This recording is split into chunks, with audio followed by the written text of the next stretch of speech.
Hello friends, welcome. जैसे आप सभी लोग जानते हैं कि हम लोग Bihar SSC second inter level exam के लिए एडुटेरिया का जो नया प्रैक्टिस बुक आया हुआ है उसको कवर कर रहे हैं।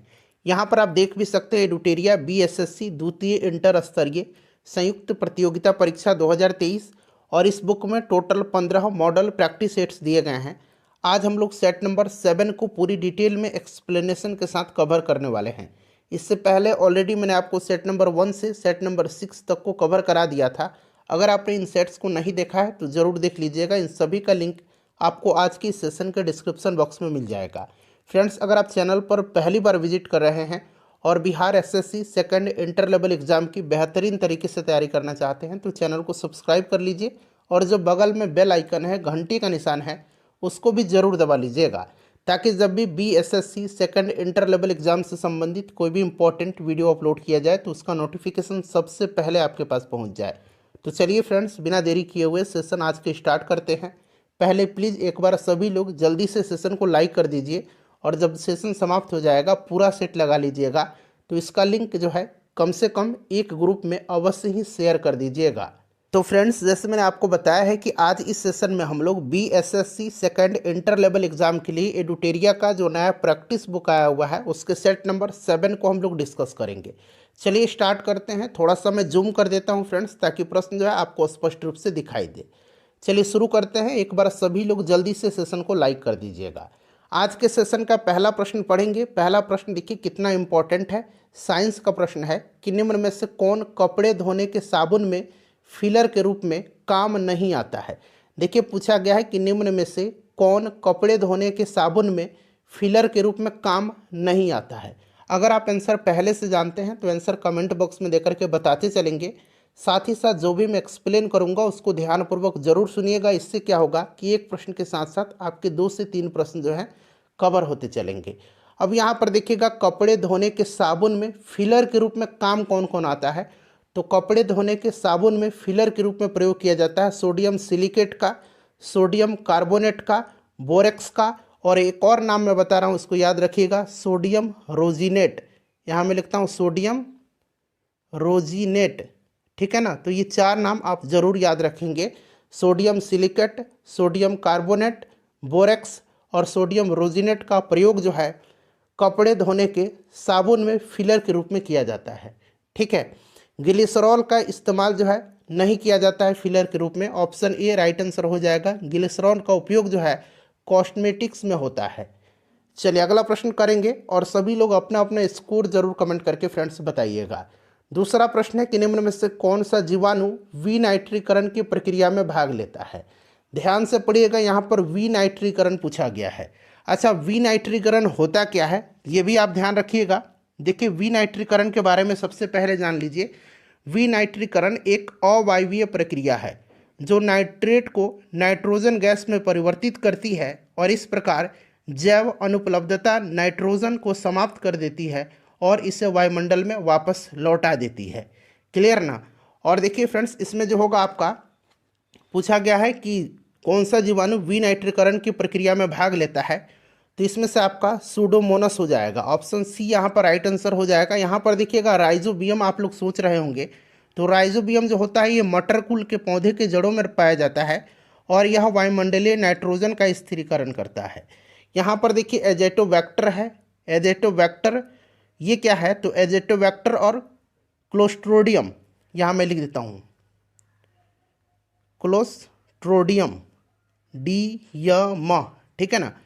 एजेटोबैक्टर और क्लोस्ट्रोडियम जो है यह जीवाणु स्वतंत्र रूप से मिट्टी में निवास करते हैं और मिट्टी के कणों के बीच स्थित नाइट्रोजन का स्थिरीकरण करते हैं, ठीक है ना। चलिए, तो स्थिरीकरण करता है ये एजेटोबैक्टर। नेक्स्ट क्वेश्चन हो जाएगा हमारा कि निम्न में से किस विटामिन को थायमिन कहा जाता है। अब देखिए फ्रेंड्स, विटामिन जिसको थायमिन कहा जाता है, तो देखिए विटामिन B1 को जो है थायमिन कहा जाता है। विटामिन B कहिए या B1 कहिए, इसको थायमिन कहा जाता है। विटामिन B2 को राइबोफ्लेविन कहा जाता है, ठीक है ना, आपको याद भी होगा। यहाँ पर देखिए विटामिन B2 दिया गया है। विटामिन B6 को क्या कहा जाता है, पायरिडॉक्सिन कहा जाता है। और विटामिन B12 जिसमें कोबाल्ट पाया जाता है इसको साइनोकोबालामिन कहा जाता है। अगला प्रश्न है कि दाब बढ़ाने पर बर्फ का गलनांक क्या होगा। देखिए दाब बढ़ाने पर बर्फ का गलनांक क्या होता है, तो ये घटता है, ठीक है ना। गर्म करने पर, ध्यान से सुनिएगा, गर्म करने पर जिन पदार्थों का आयतन बढ़ता है, दाब बढ़ाने पर उसका गलनांक भी बढ़ता है। ध्यान रखिएगा, गर्म करने पर जिन पदार्थों का आयतन बढ़ता है, दाब बढ़ाने पर उसका गलनांक भी बढ़ता है। जैसे कि घी और मोम हो गया। वहीं अगर हम बात करते हैं तो गर्म करने पर जिन पदार्थों का आयतन घटता है, दाब बढ़ाने पर उसका गलनांक घटता है।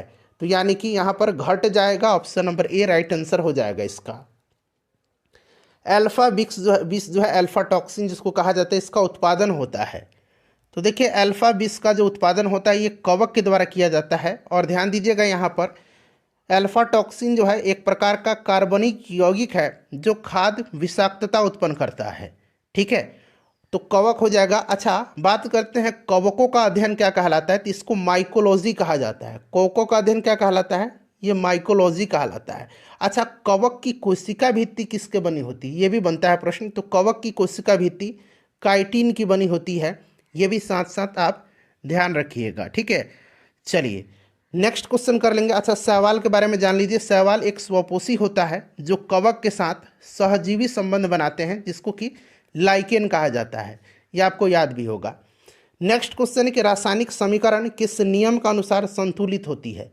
रासायनिक समीकरण जो है यह किस नियम के अनुसार संतुलित होता है, तो फ्रेंड्स यह होता है द्रव्यमान संरक्षण नियम से, ठीक है ना। द्रव्यमान संरक्षण नियम से, यानी कि दोनों तरफ जो है आपका द्रव्यमान बराबर होना चाहिए। जैसे हम लोग सिंपल ले लेते हैं CO2 का, तो C + O2 हो जाएगा इक्वल टू, इधर देखिए CO2। अब इसमें कार्बन का कितना हो जाएगा, कार्बन का 12 हो जाएगा और ऑक्सीजन का कितना 16 है, तो 2 ऑक्सीजन है तो 16 दूना 32, यानी कि इस साइड 44 हो गया। इस साइड देखिए 12 और कितना, ये 32, तो इधर भी 44 हो गया।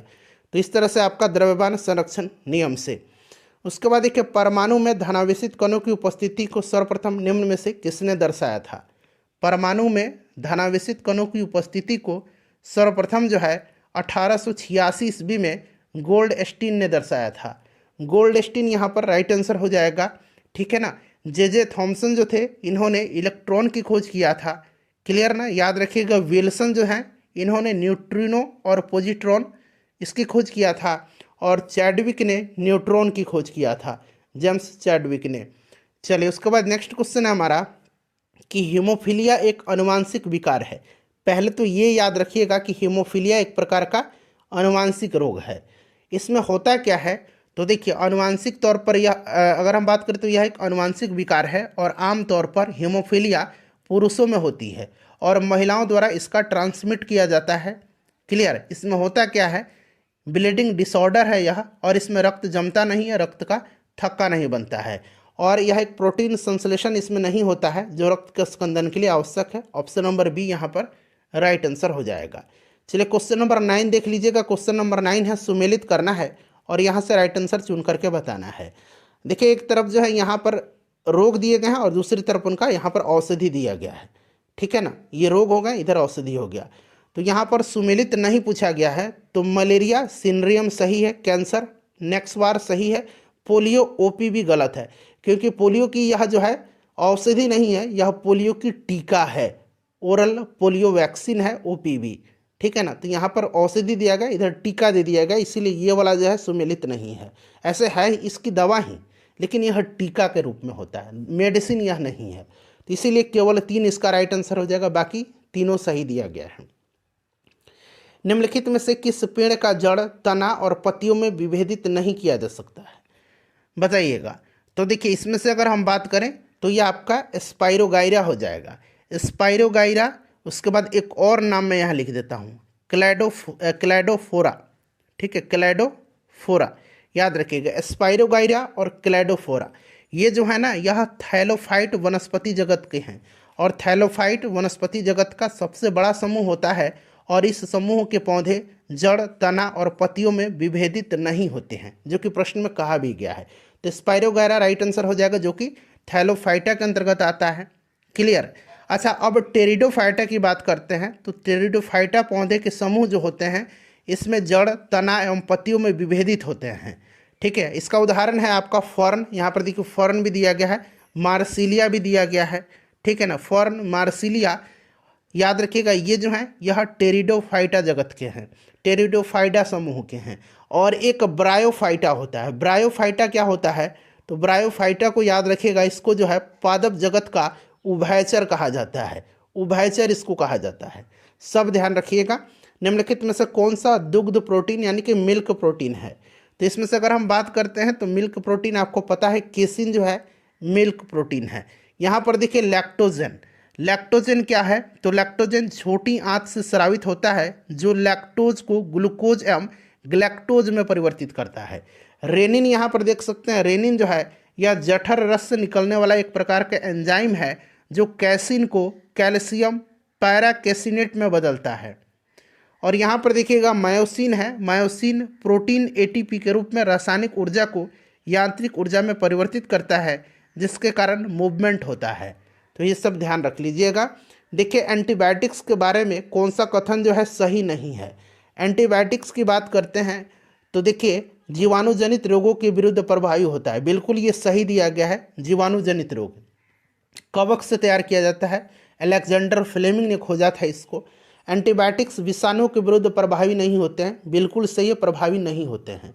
एंटीबायोटिक्स जुकाम और फ्लू में प्रभावी नहीं होते हैं, बिल्कुल ये भी जो दिया गया है आपका बिल्कुल सही दिया गया, क्योंकि ये विषाणु से होते हैं और विषाणु में निश्चित रूप से यहाँ पहले ही कहा गया है कि प्रभावी नहीं होते हैं, ये भी सही है। एंटीबायोटिक्स के दुष्प्रभावों में डिप्थीरिया, फाइलेरिया और चेचक शामिल होते हैं, यहाँ पर बिल्कुल यहाँ पर गलत दिया गया है। ठीक है, तो यहाँ पर आपका राइट आंसर हो जाएगा ऑप्शन नंबर डी। पूछा गया है कौन सा सही नहीं है, तो ऑप्शन डी राइट आंसर हो जाएगा। चलिए उसके बाद नेक्स्ट क्वेश्चन है कि यकृत में यूरिया का संश्लेषण होता है, यकृत में यूरिया का संश्लेषण होता है तो यहाँ पर होता है किसके द्वारा? तो देखिए यकृत में अमोनिया से यूरिया बनने की प्रक्रिया एक जटिल रासायनिक प्रतिक्रिया है जिसको कि ऑनॉर्थिथिन कहा जाता है। यहाँ पर देखिएगा दिया भी गया होगा, हाँ अंग्रेजी में ऑनॉर्थिथिन साइकिल कहा जाता है इसको। इसमें क्रेब्स हैंसल्ट, ठीक है यहाँ मैं लिखता हूँ क्रेब्स हैंसलेट चक्र भी इसको कहा जाता है, हैंसलेट चक्र भी इसको कहा जाता है। ठीक है, ऑप्शन नंबर डी यहाँ पर राइट आंसर हो जाएगा। उसके बाद देखिए इनमें कौन सा कार्बोहाइड्रेट मोनोसैकेराइड है? सरल कार्बोहाइड्रेट मुख्यतः 3 प्रकार के होते हैं। ठीक है, एक मोनोसैकेराइड, डाइसैकेराइड और पॉलीसैकेराइड। तो यहाँ पर पूछा गया मोनोसैकेराइड, तो मोनोसैकेराइड का उदाहरण ग्लूकोज और फ्रुक्टोज होता है, ग्लूकोज और फ्रुक्टोज होता है, तो यहाँ पर ऑप्शन नंबर ए में दिया गया है। डाइसैकेराइड पूछता तो माल्टोज, सुक्रोज और लैक्टोज होता, माल्टोज, सुक्रोज और लैक्टोज ये डाइसैकेराइड है। पॉलीसैकेराइड पूछेगा तो स्टार्च, ग्लाइकोजन और सेलुलोज होगा, स्टार्च, ग्लाइकोजन और सेलुलोज पॉलीसैकेराइड के उदाहरण है। अगला प्रश्न है कि यदि किसी गेंद को ऊर्ध्वाधर रूप से ऊपर फेंका जाए तो गुरुत्वीय त्वरण किस दिशा में आरोपित होता है?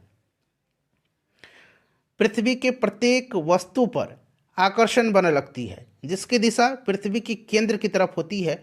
अतः किसी भी गेंद को जब हम ऊर्ध्वाधर रूप से ऊपर फेंकेंगे तो ध्रुवीय त्वरण गेंद की गति के विपरीत दिशा में लगेगी, नीचे की तरफ।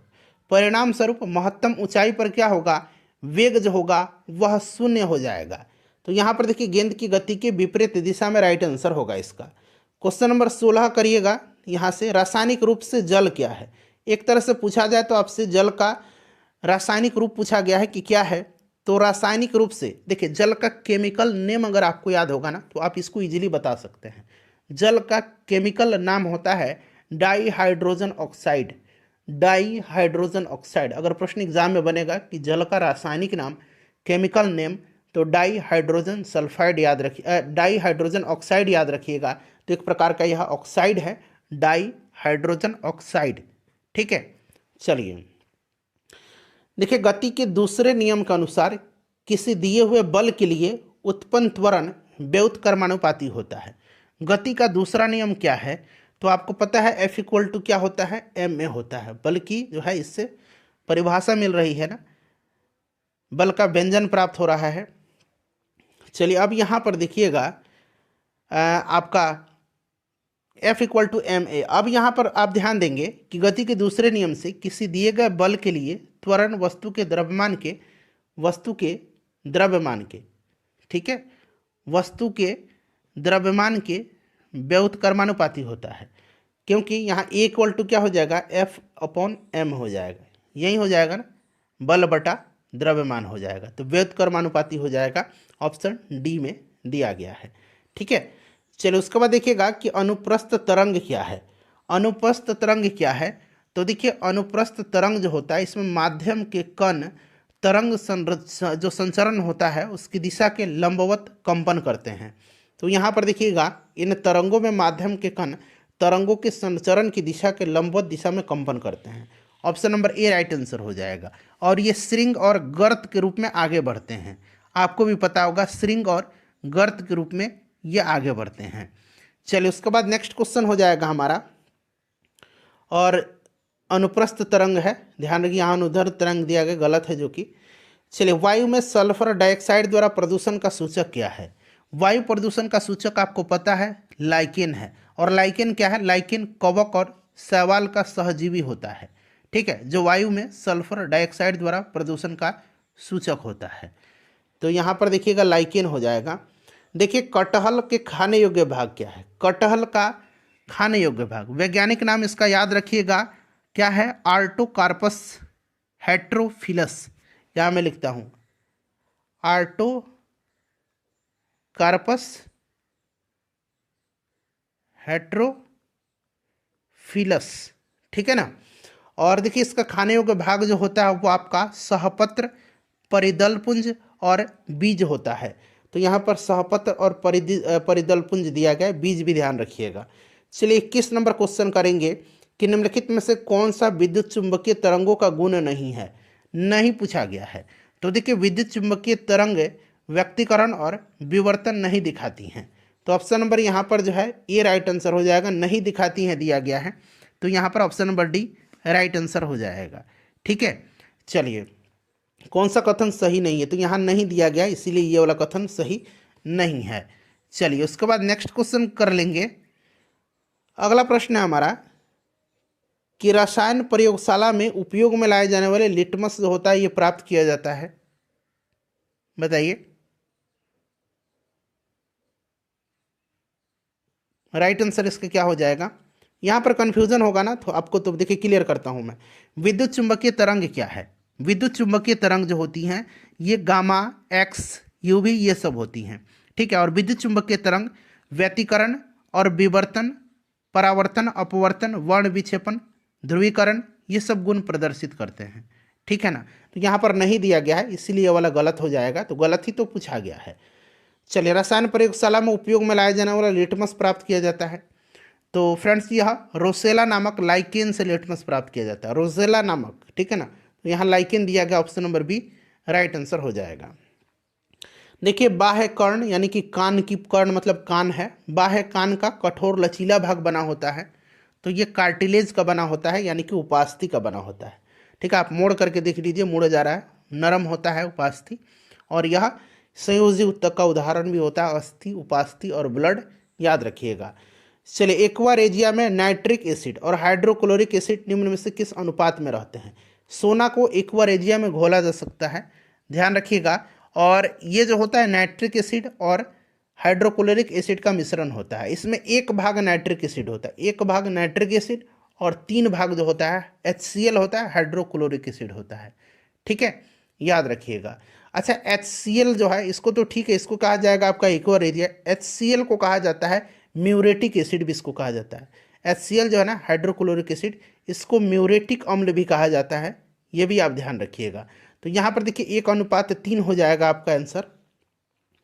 60 वाट का रेडियो 50 घंटा चला, तो उसके द्वारा कितना विद्युत ऊर्जा का उपयोग किया गया, तो 60 गुना 50 जो भी दिया रहे गुना करते जाइए और बटा में नीचे 1000 कर दीजिए। देखिए 1 2 जीरो ऊपर है, 2 जीरो कैंसिल हो गया, 6 5 30 बटा 10 हो जाएगा, 1 जीरो से फिर 1 जीरो कैंसिल, 3 यूनिट हो जाएगा, तो यहाँ पर हो जाएगा 3 किलो घंटा।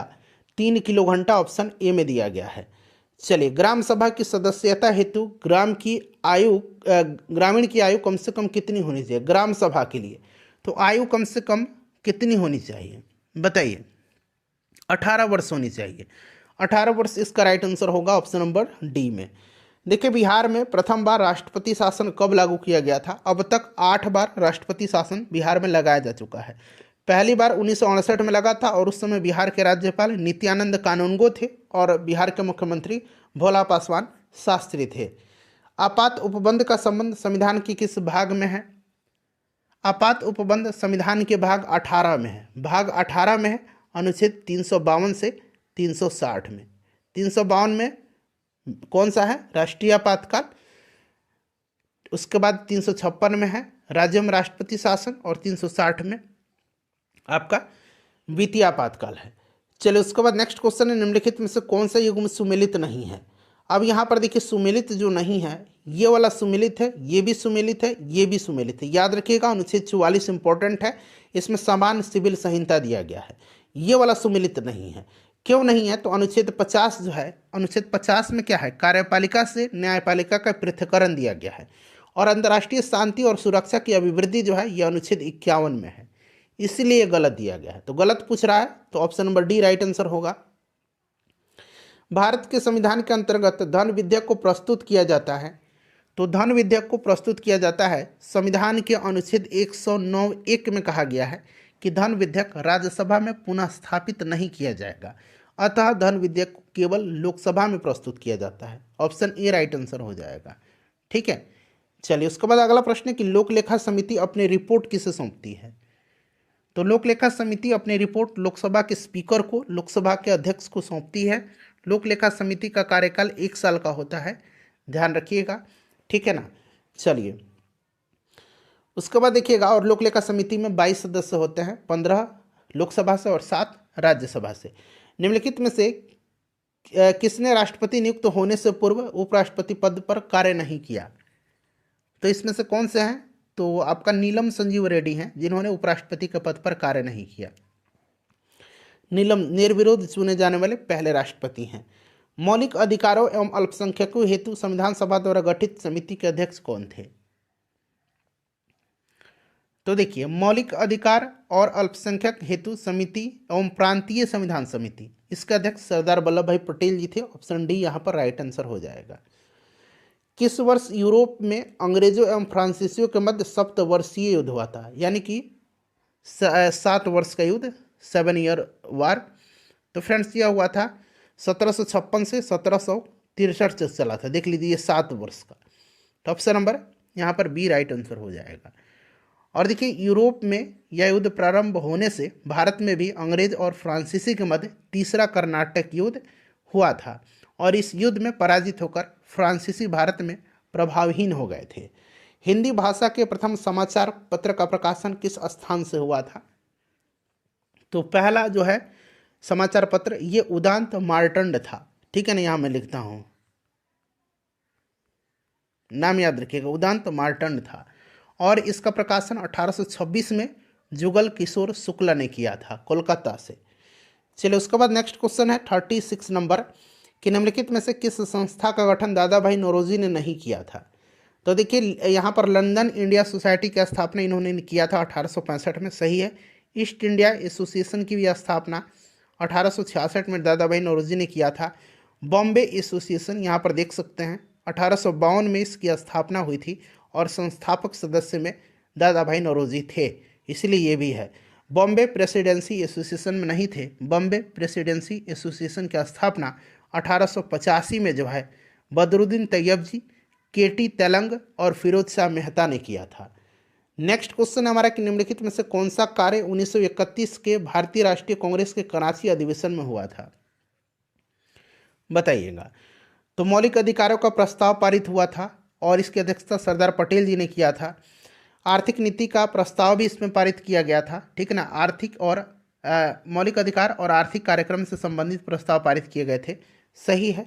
और गांधी यूरेन समझौते का अनुमोदन भी किया गया था, तो ये भी है। तो पूरा हो जाएगा 1, 2, 3 right answer. Option number D में दिया गया है। देखिए कांग्रेस का सूरत विभाजन के समय भारत का वायसराय कौन था? सूरत विभाजन 1907 में हुआ था और इस अधिवेशन की अध्यक्षता रास बिहारी घोष ने किया था। उस समय लॉर्ड मिंटो था। ठीक है, लॉर्ड मिंटो यहाँ पर देखिए राइट आंसर हो जाएगा ऑप्शन नंबर बी में। उसके बाद नेक्स्ट क्वेश्चन है कि बिहार में निम्नलिखित में से किस आंदोलन के दौरान छात्रों द्वारा स्वराज ट्रेन का संचालन किया गया था। स्वराज ट्रेन का संचालन किया गया था भारत छोड़ो आंदोलन के दौरान। ठीक है, इसके दौरान बिहार में एक विशेष घटना घटित हुई थी और यहाँ के छात्रों द्वारा कुछ रेलगाड़ियों पर कब्जा किया गया था। क्यों? तो इसका उपयोग आंदोलन के प्रचार प्रसार हेतु किया गया था और इन ट्रेन जो था इनको स्वराज ट्रेन नाम दिया गया था। तो भारत छोड़ो आंदोलन हो जाएगा। निम्नलिखित में से किस मुगल शासक ने दो अस्पा और सिंह अस्पा की उपाधि जो है नीति को लागू किया था। दो अस्पा 2 घोड़ों के साथ एक टुकड़ी और सिंह अस्पा में 3 घोड़ों के साथ एक टुकड़ी। इसी के नाम से यह उस समय लोकप्रिय थी और जहांगीर ने ऐसी प्रथा चलाई थी। जहांगीर राइट आंसर हो जाएगा। सतनामी विद्रोह किस मुगल शासक के समय में हुआ था? सतनामी विद्रोह जो हुआ था यह किसानों और मुगलों के बीच मथुरा के निकट नारनौल नामक स्थान पर हुआ था। नारनौल, नारनौल यहाँ देखिए, नारनौल नामक स्थान पर हुआ था और उस समय औरंगजेब था। ऑप्शन डी राइट आंसर हो जाएगा। चलिए उसके बाद नेक्स्ट क्वेश्चन है कि ऋग्वेद काल में किस नदी को सर्वाधिक पवित्र नदी माना गया है? सर्वाधिक पवित्र पूछा गया तो सरस्वती को, जिसे कि देवी तमा, माते तमा, नदी तमा भी कहा गया है। ठीक है, और सर्वाधिक महत्वपूर्ण नदी सिंधु नदी को बताया गया है। चलिए उसके बाद नेक्स्ट क्वेश्चन है कि निम्नलिखित में से किस महाजनपद का संबंध बिहार से नहीं है? तो देखिए बिहार की बात करते हैं तो बिहार में आपका मगध, अंग और वज्जी ये 3 महाजनपद हैं, याद रखिएगा। इसमें वत्स नहीं है। वत्स जो है ये आपका उत्तर प्रदेश के कौशाम्बी में पड़ता था। निम्नलिखित में से किस शासक ने पाटलिपुत्र पर आक्रमण करके वहां से बुद्ध का भिक्षा पात्र एवं एक अनोखा कुक्कुट अपने साथ ले गया? तो फ्रेंड्स यह कनिष्क था। कनिष्क जो था यह बौद्ध धर्म का अनुयायी था और इसने पाटलिपुत्र पर आक्रमण किया और वहाँ के प्रसिद्ध विद्वान अश्वघोष बुद्ध का भिक्षा पात्र और एक अनोखा कुक्कुट प्राप्त किया। ठीक है, तो यहाँ पर कनिष्क हो जाएगा, कुषाण वंश का था। उसके बाद देखिए बेरोजगारों के सहायतार्थ दिल्ली के निम्नलिखित सुल्तानों में से किसने रोजगार कार्यालय की स्थापना किया था? रोजगार कार्यालय का स्थापना जो है यह किया था किसने? तो फिरोज तुगलक ने किया था। और इसमें होता था क्या कि प्रत्येक मनुष्य के उसकी योग्यता की पूरी जांच पड़ताल करके उसके बाद यथासंभव अधिक से अधिक लोगों को नियुक्ति दे करके उनकी बेरोजगारी की समस्या को हल किया जा रहा था। यह प्रयास किया था फिरोज शाह तुगलक ने। निम्नलिखित में से उत्तर दिशा की ओर के क्रम वाली पर्वत श्रेणी कौन सी है? उत्तर दिशा की ओर वाली, तो यहाँ पर आपका हो जाएगा ऑप्शन नंबर डी में देखिए पीर पंजाल पर्वत श्रेणी, लद्दाख, जास्कर और काराकोरम। ठीक है ना, उत्तर से दक्षिण से उत्तर की जो है ये क्रम है, क्रमशः याद रखिएगा। चलो उसके बाद नेक्स्ट क्वेश्चन है, मिलान करना है। एक तरफ नदी है और उनकी सहायक नदियाँ दिया गया है। कृष्णा की बात करते हैं तो ये आपका भीमा हो जाएगा। ब्रह्मपुत्र की बात करते हैं तो तीस्ता हो जाएगा। गोदावरी की बात करते हैं तो इंद्रावती हो जाएगा और यमुना की बात करते हैं तो आपका चंबल हो जाएगा। तो इसको मिलाइए अब 4 फिर 3 2 और 1। ठीक है, ऑप्शन ए में दिख रहा है आपको। कोरोमंडल तट का विस्तार है। कोरोमंडल तट का विस्तार है। कोरोमंडल तट का विस्तार कुमारी अंतरिप से कृष्णा नदी डेल्टा तक है। ठीक है, तो यहाँ पर देखिए ऑप्शन नंबर बी में दिया गया है। नेक्स्ट क्वेश्चन है 49 नंबर, यहाँ से देखिएगा 49 नंबर। ठीक है ना, यहाँ 48 हमारा हो गया, 48 कोरोमंडल तट। 49 नंबर देखिए, पीली क्रांति किस फसल के उत्पादन से संबंधित है? तो सिंपल सा क्वेश्चन है, तिलहन। श्वेत क्रांति दुग्ध उत्पादन, नीली क्रांति मत्स्य उत्पादन। ठीक है ना। चलिए स्वर्ण क्रांति फल, शहद, बागवानी ये सब हो जाएगा। कौन सा युग में सही सुमेलित है इसमें से बताइए? तो यहाँ पर देखिए मसाई जनजाति पूर्वी अफ्रीका में पाई जाती है। सेमांग जो है ये कांगो नहीं मलेशिया में पाई जाती है। ठीक है ना। और बद्दू जो है कीनिया में नहीं, बद्दू जो है अरब मरुस्थलीय क्षेत्र में पाई जाती है। और यहाँ पर देखिएगा तो ये आपका ऑप्शन बी में सही सुमेल दिया गया है। चलिए अगला प्रश्न है हमारा कि भारत में निम्नलिखित, यहाँ पर देखिए कौन सी श्रेणी नवीनतम है? निम्नलिखित में से, ठीक है यहाँ में से बना लीजिए, कौन सी श्रेणी नवीनतम है? तो यहाँ पर देखिए हिमालय श्रेणी हो जाएगा। बलित पर्वत का उदाहरण है, नवीन बलित पर्वत का। ठीक है ना, वो अरावली पर्वत श्रृंखला भारत में सर्वाधिक प्राचीन पर्वत श्रृंखला है, तो यहाँ पर ऑप्शन सी हो जाएगा। एक चंद्र दिवस की अवधि होती है 24 घंटे 52 मिनट, तो ऑप्शन यहाँ पर ए में दिया गया है। सौभाग्य योजना संबंधित है। सौभाग्य योजना गरीबी रेखा से नीचे वाले परिवारों को मुफ्त बिजली के प्रावधान से 25 सितंबर 2017 को शुरू किया गया था, लॉन्च किया गया था, ठीक है। और इसका ये योजना जो था, इसका लक्ष्य था ग्रामीण क्षेत्रों के सभी परिवार एपीएल बीपीएल दोनों को, और शहरी क्षेत्र में गरीबी रेखा के नीचे वाले परिवार बीपीएल को मुफ्त बिजली कनेक्शन उपलब्ध करना। Option D. स्टार्ट हुआ था, लॉन्च डेट 25 सितंबर 2017, याद रखिएगा। अटल नव प्रवर्तन यानी कि इनोवेशन मिशन किसके अधीन स्थापित किया गया था? अटल इनोवेशन मिशन, तो यह नीति आयोग के, ठीक है ना। और 2015 के बजट में जो है इसकी घोषणा किया गया था, ध्यान रखिएगा। और इसका उद्देश्य देश भर की स्कूल, विश्वविद्यालय, अनुसंधान संस्थान, एमएसएमई क्षेत्र और औद्योगिक स्तरों पर नवाचार और उद्यमिता को बढ़ावा देना और बेहतर वातावरण बनाना है। तो यहाँ पर राइट आंसर इसका ऑप्शन नंबर सी हो जाएगा। निम्नलिखित सूचकांकों में से कौन सा मानव विकास सूचकांक की गणना में सम्मिलित नहीं किया जाता है? मानव विकास सूचकांक जो है यह यूएनडीपी के द्वारा जारी किया जाता है। और देखिए इसमें जो होता है, इसके तहत जो है स्वास्थ्य का आयाम का आकलन के समय जीवन प्रत्याशा, शिक्षा आयाम का आकलन, स्कूलिंग अवधि के माध्य और जीवन स्तर आयाम का आकलन प्रति व्यक्ति आय के आधार पर किया जाता है। इसमें सामाजिक असमानता नहीं है। भारत में सेवा कर किसकी सिफारिश पर लागू किया गया था? तो भारत में सेवा कर जो है यह किसकी सिफारिश पर? तो राजा जे चलैया समिति की संस्तुति पर सेवा कर को 1994-95 में केंद्रीय बजट से प्रारंभ किया गया था। और वर्तमान में सेवा कर का वस्तु और जो सेवा कर है जीएसटी में विलय किया गया है। तो यहाँ पर राजा जी चलैया समिति, याद रखिएगा। भारत में नाबार्ड बैंक पुनर्वित्त उपलब्ध नहीं करवाता है, तो ये निर्यात आयात बैंकों को, ठीक है, एक्सपोर्ट इंपोर्ट बैंक को। उसके बाद चलिए अगला क्वेश्चन है कि सबसे अधिक स्थिर पारिस्थितिकी तंत्र कौन सा है इसमें से? तो इसमें से अगर हम बात करते हैं तो महासागरीय पारिस्थितिकी तंत्र हो जाएगा राइट आंसर। ऑप्शन नंबर यहाँ पर ए करेक्ट आंसर हो जाएगा, ठीक है। सबसे अधिक स्थिर यह पारिस्थितिकी तंत्र है। चलिए उसके बाद इनमें से कौन सा खाद्य श्रृंखला का निर्माण करता है? तो यहाँ पर देखिए घास, घास को बकरी, बकरी को आदमी खाया, ये वाला खाद्य श्रृंखला सही है। मिलान करना है राज्य और राष्ट्रीय उद्यान, तो उत्तराखंड में आपका हो जाएगा राजाजी राष्ट्रीय उद्यान, असम में मानस, उड़ीसा में सिमलीपाल और कर्नाटक में बांदीपुर। 2, 4, 3, 1 राइट आंसर हो जाएगा option B. Bokaro steel plant की स्थापना किस वर्ष की गई थी? बोकारो स्टील प्लांट की स्थापना कब हुआ था? 1964 में, ठीक है। तो 1964 यहाँ पर राइट आंसर हो जाएगा। उस समय बिहार था यह, अब झारखंड कहलाता है, ठीक है। रूस के सहयोग से स्थापित किया गया था। किस देश की संसद का नाम फेडरल असेंबली है? अब यहाँ पर ध्यान दीजिएगा, फेडरल असेंबली जो है यह किस देश की संसद का नाम है? तो स्विट्जरलैंड की संसद का नाम फेडरल असेंबली है। तुर्की के संसद का नाम ग्रैंड नेशनल असेंबली है। मिस्र के संसद का नाम पीपुल्स असेंबली है। और फ्रांस के संसद का नाम नेशनल असेंबली है। तो ऑप्शन नंबर डी हो जाएगा, कोई नहीं। अगला प्रश्न है कि लाली वन्यजीव अभयारण्य किस राज्य में है?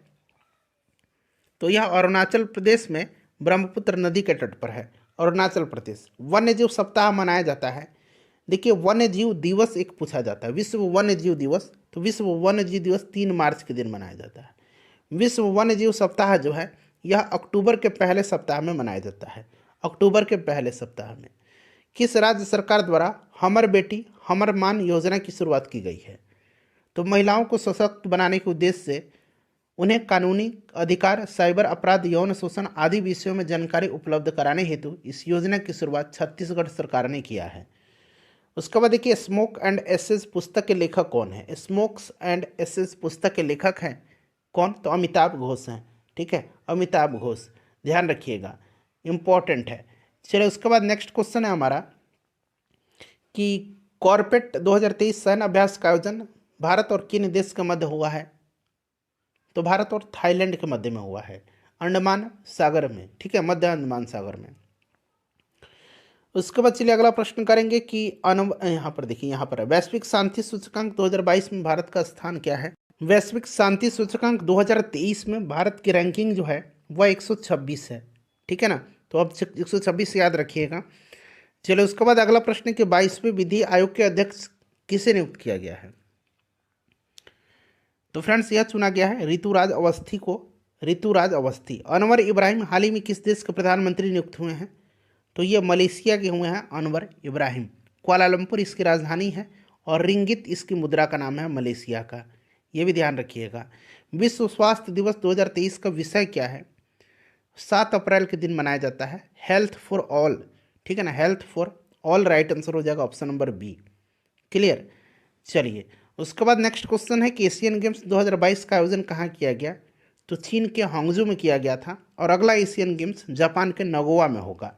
और इस एशियन गेम्स में भारत ने टोटल 107 पदक जीता है और चौथे स्थान पर पदक तालिका में रहा है।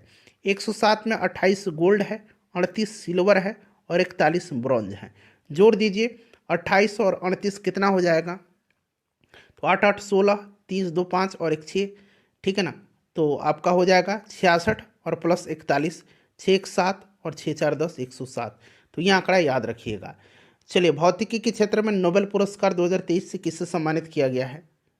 तो फ्रेंड्स इसमें से अगर हम बात करें तो ये सभी को पियरे एगोस्टिनी, फ्रैंक कान्स और एनी एल हुइलियर को सभी को दिया गया है। ठीक है ना, याद रखिएगा। चलिए उसके बाद नेक्स्ट क्वेश्चन है कि अपनी इंटरनेट सेवा शुरू करने वाला भारत का पहला राज्य कौन सा है। तो यह राज्य केरला है। अगला प्रश्न है कि बजट 2023-24 में केंद्र सरकार ने देश के कितने ब्लॉकों में आकांक्षी ब्लॉक योजना कार्यक्रम की शुरुआत किया है। तो ये 500 ब्लॉक में। ठीक है ना, 500 ब्लॉक राइट आंसर हो जाएगा। फ्रेंड्स इस 75 प्रश्न में अपने स्कोर बताइएगा, वीडियो को लाइक करिएगा, शेयर करिएगा। बाकी आपको पता है कि आगे 76 से लेकर के 150 तक में मैथ और रीजनिंग के प्रश्न होते हैं।